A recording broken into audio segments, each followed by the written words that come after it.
শেষ দিনেও অন্নপূর্ণা যোজনার টাকা না পাওয়ার অভিযোগ তুলে ইংলিশবাজার পৌরসভায় বিক্ষোভ দেখালেন শতাধিক মহিলা। বৃহস্পতিবার সকাল থেকেই পৌরসভা চত্বরে ভিড় জমতে শুরু করে। অন্নপূর্ণা যোজনায় যেটা দেখা যাচ্ছে, প্রায় 90% লোক অন্নপূর্ণা যোজনা পেয়েছে, 10% লোক পায়নি, এবং যারা পায়নি তারা প্রকৃত পাওয়ার যোগ্য, কিন্তু পরিকল্পিতভাবে তৃণমূলের সমস্ত কাউন্সিলররা তাদের সুপারিশে যে সমস্ত লোকরা ওয়ার্ডে কাজ পেয়েছিল 1900 টাকা 2000 টাকা বেতনে, তারা কারো বাড়িতে না গিয়ে সমস্ত বিজেপির পরিকল্পিত, যারা বিজেপি করে, যারা বিজেপির সমর্থক, যারা বিজেপিকে ভোট দিয়েছে, যারা বিজেপির ক্যাডার, যারা বিজেপির নেতৃত্ব, তাদের বাড়িতে বসে থেকে তারা লিখেছে 3+ ঘর, যেটা আমাদের এখানে মানদণ্ডের মধ্যে আটকে যাবে। এবং সমস্ত জায়গায় আমরা এখনো পর্যন্ত যতটি সার্চিং করছি সবটাতেই দেখাতে যাচ্ছে 3+ রুম, এইটা হলে কারো ঢুকবে না। এবং যারা মামার বাড়ি দাদুর বাড়িতে থাকে, যাদের কোনো অর্থনৈতিক সাহায্য নাই, তাদেরটাও দেখাচ্ছে। এর একটাই কারণ, তৃণমূলের কমিশনাররা ক্যাজুয়াল লোক রেখেছিল ওয়ার্ডে ওয়ার্ডে, আর তারা নিজের বাড়িতে বসে বসে এসব করেছে কমিশনারদের নির্দেশে। এবং এই ব্যাপারে প্রশাসনের এবং সরকারের উচিত এই সমস্ত যারা আধিকারিক লোকের বাড়িতে না গিয়ে নিজেরা মন গড়া রিপোর্ট দিয়েছে কমিশনার সহ, তাদের বিরুদ্ধে এফআইআর করে 90 দিন যেন তাদের জেল হয়, এই ব্যবস্থা করা। কারণ প্রকৃত যারা পাওয়ার যোগ্য তারা পায়নি। যাদের 4তলা বাড়ি আছে, 3তলা বাড়ি 12,000 টাকা করে ভাড়া দিয়ে 36,000 টাকা গুনে, যাদের ডিস্ট্রিবিউটার আছে, যারা ডিলার আছে, এই তৃণমূলের কাউন্সিলররা তাদের কাছে আর্থিক লাভ নিয়ে তাদেরকে সব পাইয়ে দিয়েছে। প্রথম কথায় এই অন্নপূর্ণার ব্যাপারটা গভর্নমেন্ট একটা সিস্টেম বেঁধে দিচ্ছে যে এটা থাকলে পাবে, এটা থাকলে পাবে না।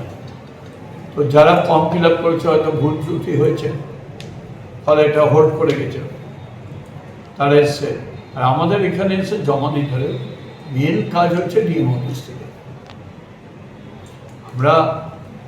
আমাদের লোকরা কাজ করেছে, আদার্স লোকের সঙ্গে সেট করে মিশনের লোক কাজ করেছে, কিন্তু entire system control by district magistrate. আপনাদের যারা কর্মী কাজ করছিলেন তারা ফিল্ডে গিয়ে ইনকোয়ারি করেছেন? 100% করেছে। আমি একটু আগে একজনকে আমাকে বললো, আমি সঙ্গে সঙ্গে আমি লোককে দেখলাম যে আপনার বাড়িতে গিয়েছে, হ্যাঁ গিয়েছে, দেখেছে কটা রুম আছে আপনার। বলছে আমি তো ভাড়া থাকি, কিন্তু ওখানে আমাকে মালিক বলে চালিয়ে দিচ্ছে। ঘন্টার পর ঘন্টা লাইনে দাঁড়িয়ে পরিষেবা পেতে চরম হয়রানির শিকার হতে হচ্ছে বলে অভিযোগ বিক্ষোভকারী মহিলাদের দাবি, তাদের পরিবারের আর্থিক অবস্থা অত্যন্ত খারাপ। কারো স্বামী সবজি বিক্রি করেন, আবার কেউ ফুটপাতে ছোট দোকান দিয়ে সংসার চালান, অনেকেরই টালির বাড়ি। এরপরও অন্নপূর্ণা যোজনার টাকা তাদের অ্যাকাউন্টে ঢুকছে না। কেন টাকা পাচ্ছেন না তা জানতে পৌরসভায় এসে দীর্ঘক্ষণ লাইনে দাঁড়াতে হচ্ছে বলে অভিযোগ তাঁদের। বিক্ষোভকারী মহিলার আরো অভিযোগ, টাকা না ঢোকার কারণ হিসেবে অনেকের পরিবারের বাড়িতে 3টি ঘর থাকার কথা দেখানো হচ্ছে। তাদের প্রশ্ন, একটি পরিবারের সদস্য যদি 8 থেকে 10 জন হয়, তাহলে সবাইকে কি একই ঘরে থাকতে হবে? সমস্যা হচ্ছে, আমরা এই যে অন্নপূর্ণা ভান্ডারের যে সমস্যা নিয়ে এসেছি, কিন্তু এখানে কিছুই দেখাচ্ছে না। যেটা আমরা মোবাইলে দেখছি বাড়িতে সেটাই করছে, এটা কোনো সমাধান করছে না। আমরা এই টাকার জন্য প্রচুর কষ্ট। আমরা 3 মাস থেকে মেয়েকে পড়াতে পারছি না প্রাইভেট। আমি এই লক্ষ্মী ভান্ডার পেতাম, মেয়ের বেতন দিতাম, সেই বেতন আমি দিতে পারিনি, মাস্টারের বেতন আটকে গেছে। আমরা প্রচন্ড গরিব মানুষ, কিন্তু আমাদের গরিবদের পাচ্ছে না। আমার পাড়াতেও অনেক বড় লোকরা পেয়েছে, যাদের পয়সা আছে তারা পেয়েছে, কিন্তু আমরা গরিবরা পাইনি। আর আমরা যারা 3 মাস থেকে পাচ্ছি না, 3 মাস থেকে, তারা প্রত্যেকেও এবার পাইনি। তাদের কিন্তু ইনকোয়ারিও হয়নি। আমাদের বাড়িতে গিয়ে যে কোনো ইনকোয়ারি করা বা কিছু হয়নি। আমাদের এখানে লিখেছে 3টা ঘর। হ্যাঁ, লক্ষ্মীর ভান্ডার আমি পেতাম না, অন্নপূর্ণা আমি পাচ্ছি না, একবারও পাইনি। আমার স্বামী সবজি বিক্রি করে, আর আমি ছেলে মেয়ে। আমার ছেলেও এখন সাধারণ সবজি বিক্রিতে ঢুকেছে কেবল বাবার সাথে, না তারপরেও ঢুকছে না। দেখাচ্ছি 3টা ঘর, তাহলে কি রান্নাঘর থেকে ঘরের মতো দিচ্ছে? আমার ছেলে বড়, মেয়ে বড়, আমি কি এক ঘরে ছেলে মেয়েকে ঘুম পাড়াবো? বাড়িতে কয়েকটি ঘর থাকলেই যে পরিবারের আর্থিক অবস্থা ভালো, এমনটা তো নয় বলে দাবি তাঁদের। এই সমস্ত অভিযোগ তুলে এদিন ইংলিশবাজার পৌরসভায় ক্ষোভে ফেটে পড়েন মহিলারা। আমার কথা হলো, আমরা যে অন্নপূর্ণা ভান্ডার কেন পাবো না? আমরা তো ফুটপাতে কাজ করি, আমরা কেন পাবো না অন্নপূর্ণা ভান্ডার? যারা চাকরি করছে তারা পাচ্ছে, যারা বড় বড় ইঞ্জিনিয়ারিং তারা পাচ্ছে। তারা কেমন করে ভেরিফিকেশন করছে? সরকার কেমন কাজ করছে? 3টা রুমে কে কে ঘুমাবে? শ্বশুর শাশুড়ি মা বাবা সবাইকে এক জায়গায় নিয়ে ঘুমাবো?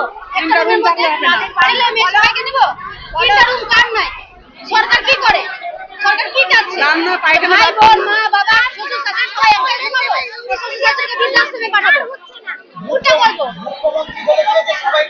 সবাইকে টাকা দিব বলেছিল তা বলেনি তো যে যারা চাকরি করে তাদেরকে দিব যারা বড় বড় আছে তাদেরকে দিব আপনারা এমনি কি আমরা বাড়ি ঘর করেছি নিজের ক্ষমতাতে আমরা করবো না বাড়ি থেকে গিলবে বাড়িতে গ্যাস থাকবো না কি করে আমাদের ফুটপাতে দোকানদারি আছে ফাস্টফুডের দোকান করে ফুটপাতে ঢুকেনি টাকা না কি 3 চাই? মাসে 1 মাসও ঢুকেনি হ্যাঁ লক্ষ্মীর ভান্ডার বেতন লক্ষ্মী ভান্ডার পেয়েছি মাসে মাসে পেয়েছি মাঝে মাঝে পেয়েছি পুরসভাতে এসেছেন কি বললো পরশুতে বলছি ভেরিফিকেশন হচ্ছে আপনারা ওনার নামে করেন দরখাস্ত পাঠান। দীর্ঘক্ষণ বিক্ষোভের জেরে পৌরসভা চত্বরে তৈরি হয় উত্তেজনাপূর্ণ পরিস্থিতি। মহিলাদের দাবি প্রকৃত আর্থিক পরিস্থিতি যাচাই করে যোগ্য প্রত্যেক পরিবারকে দ্রুত অন্নপূর্ণা যোজনার সুবিধা দিতে হবে। ব্যুরো রিপোর্ট পূবের কলম ডিজিটাল।